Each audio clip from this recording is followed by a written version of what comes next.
ஆண்டவராகிய இயேசு கிறிஸ்துவினையே நாம் மையப்படுவதாக இந்த காலவெளியிலே உங்கள் யாவரையும் பார்ப்பதில் மிகுந்த சந்தோஷம். ஆண்டவர் கொடுக்குற ஆசீர்வாதம் ஒன்று இருக்குது, பிசாசு தருகிற ஆசீர்வாதம் ஒன்று இருக்குது. ஆனால் ரெண்டுத்துக்கும் நிறைய டிஃப்ரென்ஸ் இருக்குது. ப்ராவர்ப்ஸ் 10ஆம் அதிகாரம் 22ஆம் வசனத்தில் அதற்கான விளக்கத்தை கர்த்தர் கொடுக்குறார். நான் வாசிக்கிறேன், கவனிங்களேன்.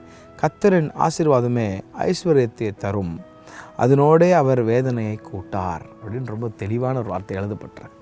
பிசாசுக்கிட்டேருந்து வருகிறது மேபி ஆண்டவர் கொடுக்கறத விட பெருசாக இருக்கலாம், கண்டிப்பாக அது இருக்காது. But E is a smarter guy, impostor அப்படின்னு சொல்லுவாங்க. ஜீசஸ் மாதிரியே அவன் பண்ணி மக்களை கவரக்கூடியவன், ஒளியின் தூதனுடைய வேஷத்தை தரித்து கொண்டு செயல்படுகிறான். அப்போ ரொம்ப ஏமாத்துறதுக்கு நிறைய பண்ணுவான். ஆனால் என்ன பிரச்சனைனா, அதில் அவன் கொடுக்குற ஆசீர்வாதம் பெருசாக இருக்கலாம், ஆனால் அதுக்குள்ளே நிறைய டேஞ்சரஸான வழிகள் இருக்குது.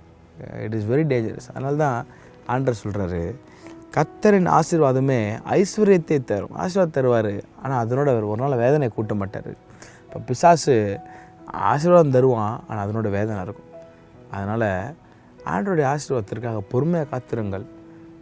தாமதமானாலும் பொறுமையாக காத்திருங்க. ஆண்டவர் ஒரு நாளும் அதனுடைய வேதனையை ஒரு நாளும் கூட்ட மாட்டார். இப்போ ஆண்டவர் தர்ற ஆசீர்வாதம் அது நிரந்தரமாக இருக்கும். அதோட அதில் என்றைக்குமே சந்தோஷம் இருக்கும், சமாதானம் இருக்கும்.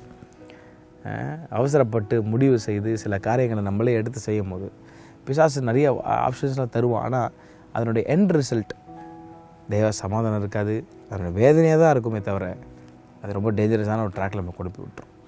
அது மிக கவனமாய் செயல்படும்படி ஆவியானவர் நமக்கு ஆண்டவர் எனக்கு ஞானம் தாங்கன்னு கேட்டிங்கன்னா, உங்கள் பிஸ்னஸில், உங்கள் வீட்டு காரியங்களில், எல்லாவற்றிலும், உங்கள் பிள்ளைங்களுடைய படிப்பு காரியங்களில் தேவன் ஞானத்தை தந்து உங்களை ஆசீர்வாதத்தோடு நடத்துவார் என்பதில் எந்த சந்தேகம் இல்லை.